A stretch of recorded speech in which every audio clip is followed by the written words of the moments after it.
Hello' everyone, কি খবৰ সকলোৰে? ৰাতিপুৱা উঠি টিউশ্যনটো কৰি ল'লোঁ। আজি অলপ মেথছৰ প্ৰব্লেম কৰালোঁ। টিউশ্যনটো কৰি মায়ে ভাপৰ পুলি কেইটামান বনাইছিলে, তাকেই খালোঁ।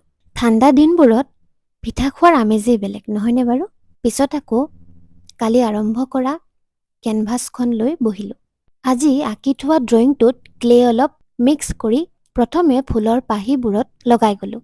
অলপ অলপকৈ শ্বেপবোৰ মিলাবলৈ ব্ৰাছডাল তিয়াই লৈ কালাৰ কৰাৰ নিচিনাকৈ মিলাই গ'লোঁ। ফুলপাহ কমপ্লিট হোৱাৰ পিছত ঠাৰিডালৰ কাৰণে ক্লে অলপ লৈ আঠা দি লগাই দিলোঁ। তাৰ পিছৰ কামটো আছিল পাতবোৰত ক্লে লগোৱা। প্ৰথমে পাতৰ শ্বেপত ক্লেটো বনাই লৈ আঠা দি লগাই ল'লোঁ। পিছত পাতৰ নিচিনাকৈ ৰিয়েল লুক আনিবলৈ এনেদৰে মাজে মাজে কাটি দিলোঁ। পাতবোৰ বনাওঁতে বনাওঁতে ক্লে অলপ শুকাই টান হৈ গ'ল। এনেদৰে মাজে মাজে মোৰ বহুত ক্লে নষ্ট হৈ যায়। বাট উপায় নাই, এতিয়া আকৌ নতুনকৈ ক্লে মিক্স কৰি বাকীখিনি কমপ্লিট কৰিব লাগিব। সেয়ে আজি ইমানতে ৰাখি আবেলিৰ টিউশ্যন ভাগ কৰি লৈ ভিডিঅ'টো ইমানতে সামৰিছোঁ। কাইলৈ আকৌ আহিম বাকীকণ পেইণ্টিং লৈ। চাবলৈ নাপাহৰিব কিন্তু দেই।